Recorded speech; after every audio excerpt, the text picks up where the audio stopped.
Ya Tuhan kami, berikanlah, turunkanlah pahlawan kedamaian di muka bumi-Mu. Bumi yang Engkau rencanakan untuk menjadi surga malah dibalik menjadi neraka oleh manusia-manusia durhaka, ya Allah. Hukum yang diturunkannya tidak diterima oleh akal goblok ciptaan-Mu, ya Allah. Begitu yang Ku maksud. Firman-Mu dibuang jauh-jauh, hasil pikiran manusia yang dipakai. Aku takut dengan bencana yang akan Engkau kirimkan kapan waktu. Aku tak tahu itu dalam rahasia-Mu, tetapi hamba-Mu selalu mengundang bencana itu. Israel, ya, kalian tidak salah dengar. Serangan Iran bertubi-tubi dengan seketika menghancurkan mimpi tentang negara aman Israel di Timur Tengah. Ribuan warga Israel pun sudah banyak yang meninggalkan wilayah jajahan itu karena merasa tidak aman lagi. Serangan Iran menegaskan Israel hidup dalam realitas kerentanan berlapis, fisik, ekonomi, psikologis, dan strategis. Mimpi negara aman kini digantikan oleh kenyataan baru. Negara siap menghadapi ancaman berkelanjutan, bukan aman dari tiap ancaman. Citra Israel juga telah hancur di mata dunia internasional setelah rezim penjajah itu membantai lebih dari 55.000 warga Palestina di jalur Gaza. Seorang pejabat tinggi Iran menegaskan bahwa Teheran menolak seluruh usulan gencatan senjata dari pihak manapun, termasuk dari Dewan Keamanan PBB. Dalam pernyataannya kepada sumber utama Selasa 24 Juni waktu setempat, pejabat Iran tersebut menuding musuh-musuh negaranya hanya menyodorkan janji-janji damai penuh tipu daya, sehingga diklaimnya bahwa Iran tidak menerima usulan gencatan senjata dan tidak melihat alasan untuk itu. Iran disebutnya akan terus melakukan perlawanan militer hingga tercapai perdamaian abadi, bukan sekedar kesepakatan palsu di atas kertas. Mengklaim bahwa musuh telah melancarkan agresi langsung, maka Iran hampir mengintensifkan serangan balasannya. Menekankan akan tetap dilakukan dengan tanpa mau mendengarkan kebohongan dari mereka lagi. Iran memperingatkan akan ubah laut menjadi neraka bagi kaum Zionis. Selain itu, Iran juga memperingatkan akan melenyapkan Israel dari muka dunia. Mengutip dari News dan Tasnim pada 28 Maret, peringatan itu diutarakan oleh Laksamana Muda Angkatan Laut Korps Garda Revolusi Islam Ali Reza Tangsiri pada 27 Maret 2025. Tangsiri menyatakan dalam pidatonya bahwa Iran akan mengubah laut menjadi neraka bagi kaum Zionis, serta menekankan bahwa Iran siap melenyapkan Israel dari muka dunia. Iran kembali meluncurkan gelombang serang militer paling signifikan yang pernah diarahkan langsung ke wilayah Israel. Lebih dari 200 proyektil terdiri dari rudal balistik dan drone bersenjata menghantam berbagai titik strategis di dalam negeri Israel. Sistem radar Israel mencatat peluncuran lebih dari 120 rudal balistik dan sekitar 70 drone tempur dari wilayah Iran dan dari arah Laut Kaspia.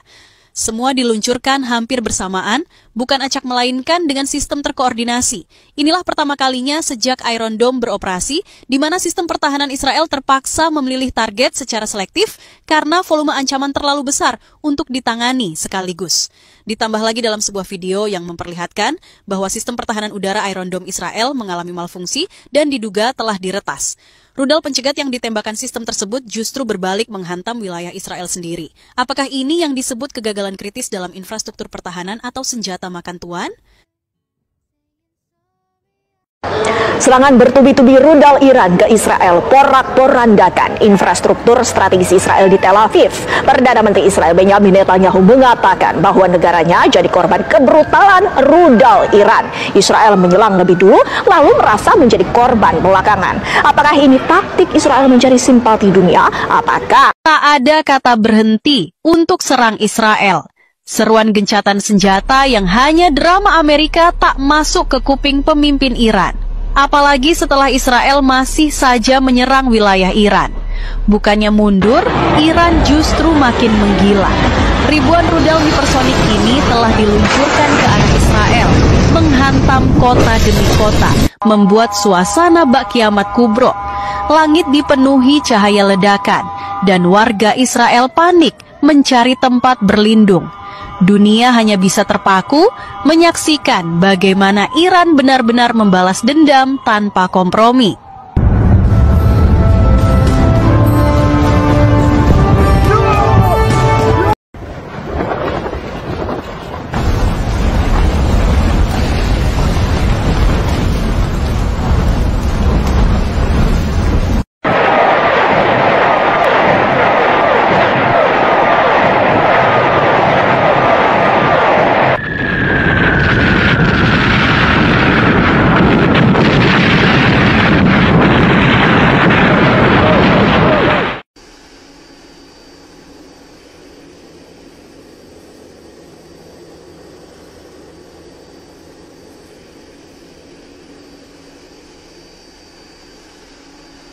Ini bukanlah Gaza, tapi ini adalah Israel. Ya, kalian tidak salah dengar. Serangan Iran bertubi-tubi dengan seketika menghancurkan mimpi tentang negara aman Israel di Timur Tengah. Ribuan warga Israel pun sudah banyak yang meninggalkan wilayah jajahan itu karena merasa tidak aman lagi. Serangan Iran menegaskan Israel hidup dalam realitas kerentanan berlapis, fisik, ekonomi, psikologis, dan strategis. Mimpi negara aman kini digantikan oleh kenyataan baru. Negara siap menghadapi ancaman berkelanjutan, bukan aman dari tiap ancaman. Citra Israel juga telah hancur di mata dunia internasional setelah rezim penjajah itu membantai lebih dari 55.000 warga Palestina di jalur Gaza.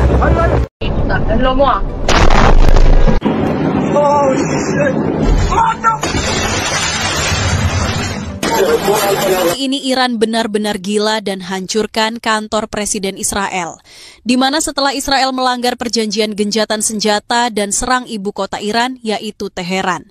Iran tak tinggal diam dan langsung serang kantor Presiden Israel dan 3 kota di Israel, di mana serangan balasan Iran ke Israel yang hancurkan kantor Presiden Israel yang terletak di lingkungan Talbiyah Yerusalem harus hancur karena serangan balasan rudal Iran. Bahkan, serangan balasan rudal Iran ke Israel menewaskan 7 tentara pengawal dan penjaga Presiden Israel, yaitu Isaac Herzog. Tak hanya itu, Presiden Israel, yaitu Isaac Herzog, mengaku ketakutan karena rudal Iran hancurkan kantor Presiden Israel. Begini, saat serangan balasan rudal Iran hancurkan kantor Presiden Israel dan menewaskan 7 pengawal Presiden Israel. Begini penjelasan lengkapnya. יותר מאשר לקרוא לאחדות בעמנו, אהבת ישראל אמיתית, אני מתכוון להקדיש לכך.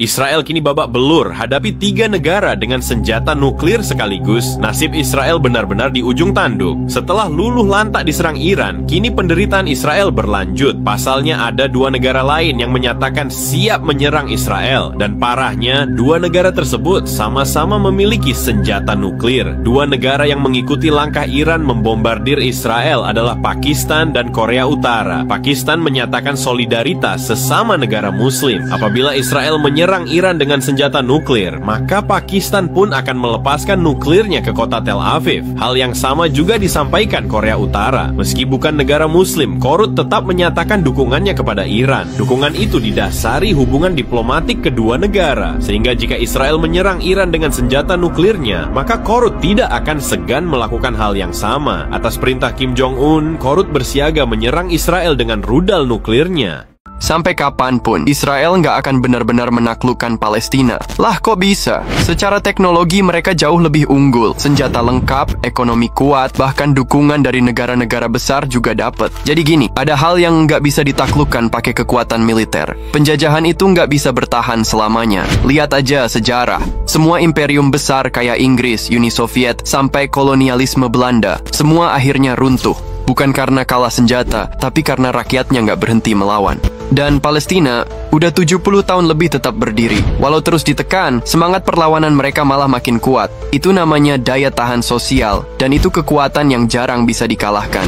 Terus diperkuat dengan ini, salah satu tempat di Palestina yaitu Baitul Maqdis akan menjadi tempat penting dalam skenario akhir zaman. Di situ nanti Nabi Isa turun, Imam Mahdi muncul, Dajjal dikalahkan. Jadi meskipun hari ini kelihatan kalah, tapi baik secara sejarah, logika maupun keyakinan, Palestina nggak akan pernah benar-benar hilang. Inilah yang akan terjadi jika Palestina merdeka dan Baitul Maqdis berhasil dibebaskan. Nabi Muhammad SAW dalam hadis Syahih Imam Muslim berkata kepada Abdullah ibn Rawahah, apabila nanti engkau mendengar Baitul Maqdis dibebaskan dan dikumandangkan khilafah Islamiyah, ketahuilah kata Rasulullah, pada saat itu seluruh Arab dalam keadaan kacau dan negeri yang paling aman, negeri yang paling kuat, negeri yang paling makmur, dan negeri yang paling sejahtera adalah Palestina. Hijrahlah kalian semua ke sana. Dan itu adalah pesan Rasulullah SAW. Setelah itu akan ada 7 bencana yang akan terjadi. Yang pertama, negara-negara Eropa dan Amerika akan hancur luluh lantak. Kedua, bangsa Israel akan lenyap di muka bumi. Ketiga, akan terjadi krisis ekonomi global. Keempat, akan terjadi bencana alam di Arab dan seluruh dunia. Kelima, akan terjadilah kelangkaan pangan secara global. Keenam, akan terjadi perebutan kekuasaan di Arab Saudi. Dan yang terakhir, terjadilah Perang Dunia Ketiga yang menandai akhir zaman. Dokter kaget pasiennya adalah istri pemimpin tertinggi Iran. Bayangkan istri seorang pemimpin tertinggi dengan kekuasaan yang begitu besar datang ke rumah sakit. Apa yang Anda harapkan? Pengawalan ketat, perlakuan istimewa, tapi tidak untuk istri Imam Ali Khamenei. Suatu hari istri Imam Ali Khamenei pergi ke rumah sakit umum untuk memeriksakan kesehatannya. Tidak ada pengawal, tidak ada jalur khusus. Beliau datang seperti rakyat biasa, membawa nomor antrian, duduk menunggu giliran, seperti orang-orang lainnya. Dan tak seorang pun mengenalinya. Ketika tiba gilirannya, dokter yang memeriksa beliau awalnya tidak menyadari siapa beliau. Dokter mulai curiga dengan nama pasien ini. Ia pun bertanya, apakah engkau adalah istri Sayyid Ali Khamenei? Setelah sadar bahwa ini adalah istri pemimpin tertinggi Iran, dokter itu panik dan terkejut. Dengan penuh hormat, dokter bertanya, kenapa Anda mengantri? Mengapa Anda tidak menggunakan jalur khusus? Jawaban beliau sederhana tapi menggugah. Saya tidak berbeda dengan rakyat lainnya. Kalau mereka harus mengantri, saya juga harus mengantri. Bayangkan, seorang istri pemimpin tertinggi memilih untuk diperlakukan sama dengan rakyat biasa. Meskipun beliau bisa saja mendapat Kim Jong-un, pemimpin Korea Utara, hampir tak pernah tinggalkan negaranya. Tapi ketika ia melakukannya, ia naik Taeyanggo, kereta baja super rahasia. Tujuannya, Vostokny Cosmodrome di Rusia bertemu Vladimir Putin. Perjalanan ini bukan main-main. 2 hari, ribuan kilometer dengan pengamanan super ketat. Keretanya diapit 2 pengawal.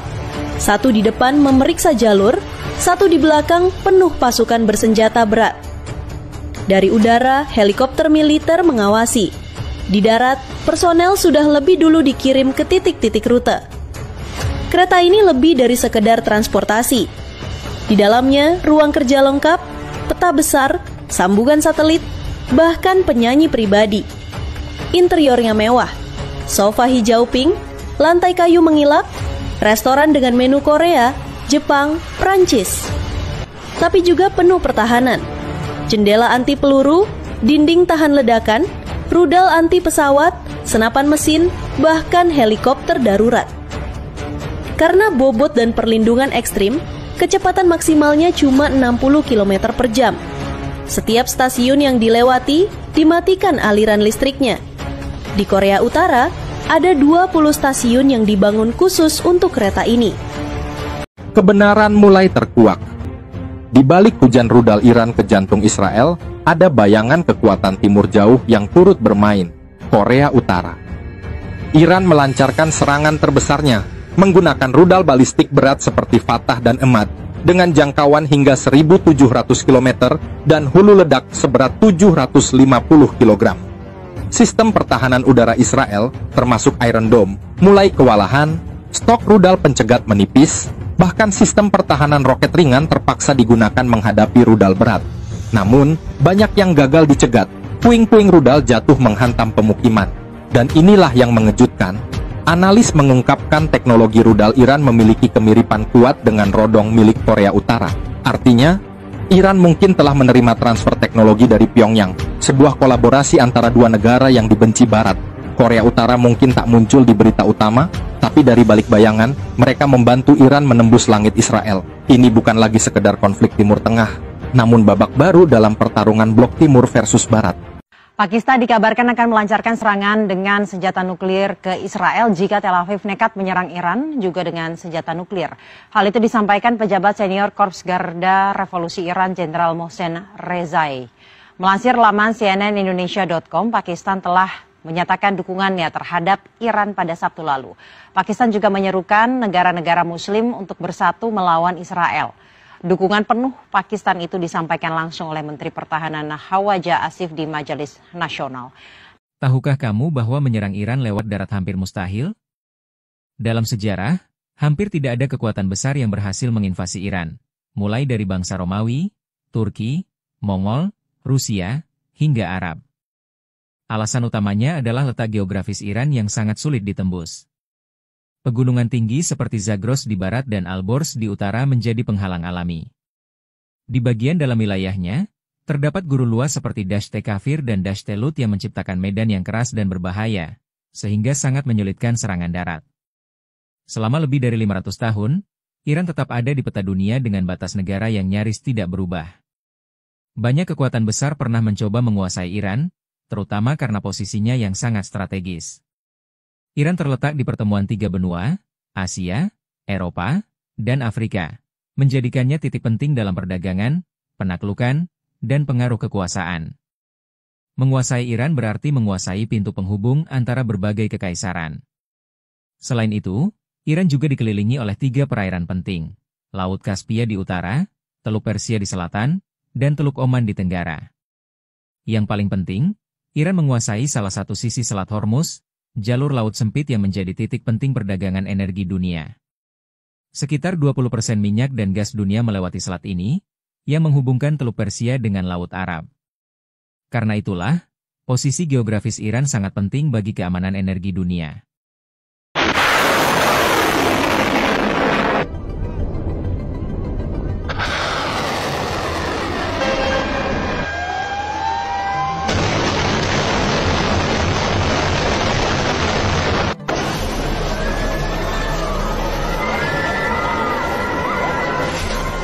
Kali ini Iran benar-benar tak beri ampun Israel, di mana di serangan ke-6 Iran ke Israel semakin menggila dan semakin tak bisa dibendung.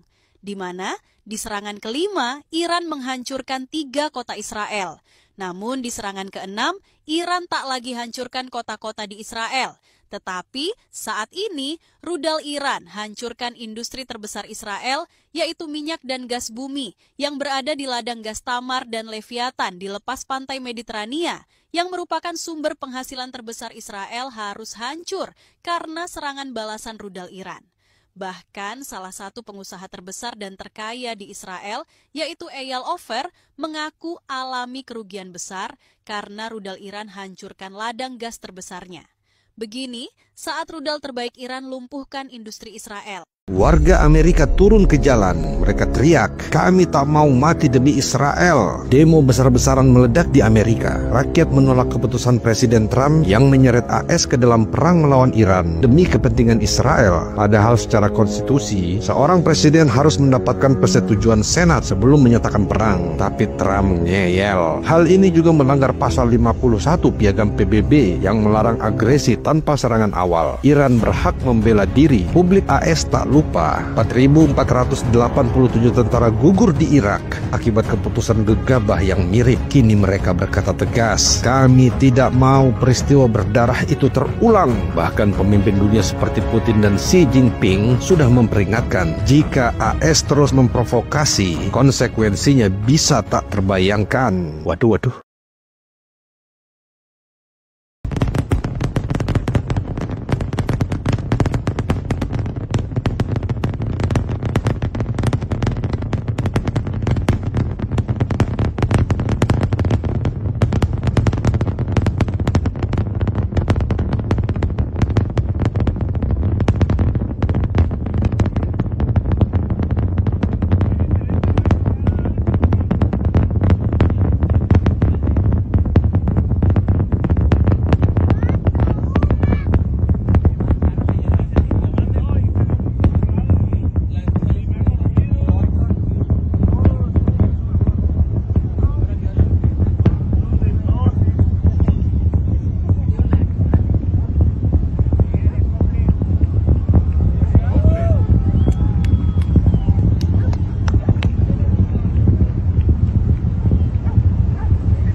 ايه هيا طلع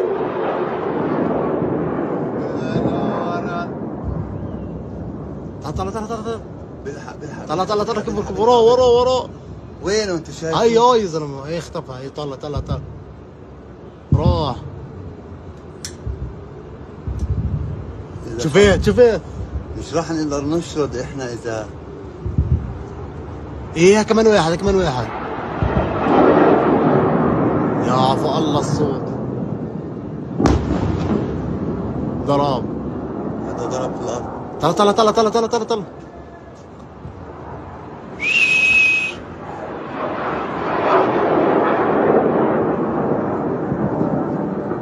يا على الله راب اخ منيوكه طلع يا خينا طلع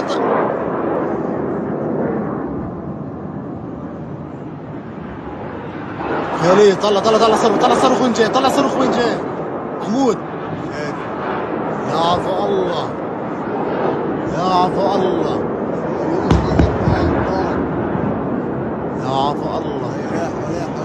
طلع من جيه طلع محمود يا الله والله شي بخوف يا عفو ايه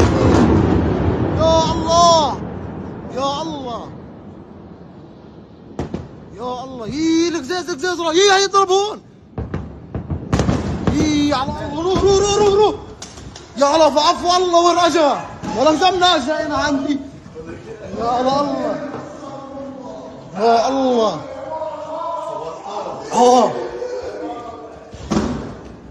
يا عفو الله وين اجا ايه يا الله يا شباب وين اجا جبنا بالضبط يا الله اسمع يلا بدنا نروح مشان الله يا الله كيف اسمع القزاز كله طور غيان شوف يا عفو الله يا الله وين اجا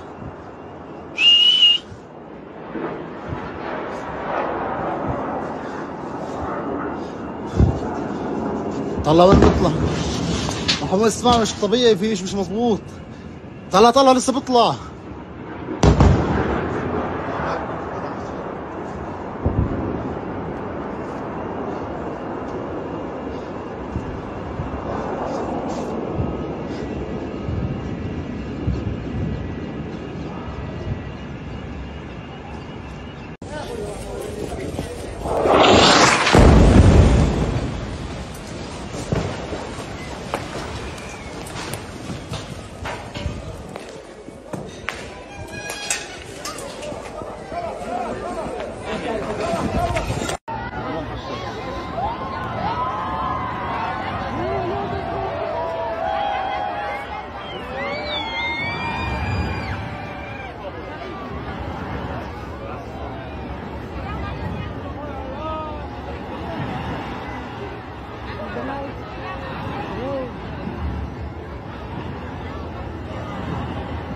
pinalilipat yun. Kamu mustapatah